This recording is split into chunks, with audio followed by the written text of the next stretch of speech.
Joining us now to talk about Nordstrom's departure is Bruce Sinclair, Associate Dean of Business Marketing, Fashion and Beauty at Humber College. Bruce, do you think it will be difficult to fill the gap that Nordstrom will leave behind? And what kind of businesses could take over such large retail spaces? Well, that's a very good question. Nordstrom's definitely is going to leave a hole in the retail landscape. I think there is some opportunity for other brands or other companies, both domestic and foreign, to take over their spaces.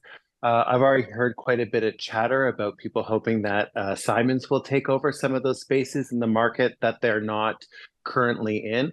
But I think it also presents an opportunity maybe for some non-North American players to expand into the Canadian market. These are large format stores that they are vacating. So I think the spaces could be chopped up into smaller sizes is a possibility.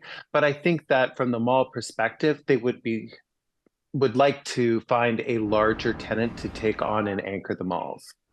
Nordstrom says it does not see a realistic path to profitability for the business in this country. Why do you think that is? Mm.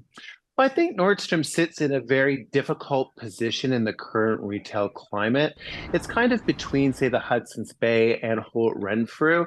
So not quite at the top end of the luxury market, but not on a mass market either. So they're in kind of that middle squeeze area, which I think has proven to be quite difficult for them in the Canadian market. You know, the luxury consumer, I think, will gravitate more towards a Holt or a Saks Fifth Avenue, where they've got a greater selection of the luxury market. And then on the other side of that coin, you do have a lot of offerings in that middle space from either smaller brands or just direct to consumer brands. So I think they found a little bit of a squeeze in the market in that sense. Is this a department store problem, or do you think other brick and mortar businesses are struggling too?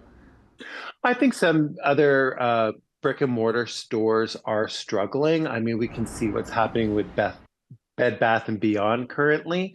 Um, but you know, I think the other thing with Nordstrom is that it's not a traditional department store. It's more a large format apparel store. So, you know, it's a lot of space to be selling a lot of apparel and beauty product from. So I think what consumers are looking to buy has changed. I think work from home has changed that a little bit as well. Um, I think that Nordstrom specifically, their problems really started before the pandemic. As they said on the call yesterday, you know, they haven't really been able to ever turn a profit since they entered into the country in 2014.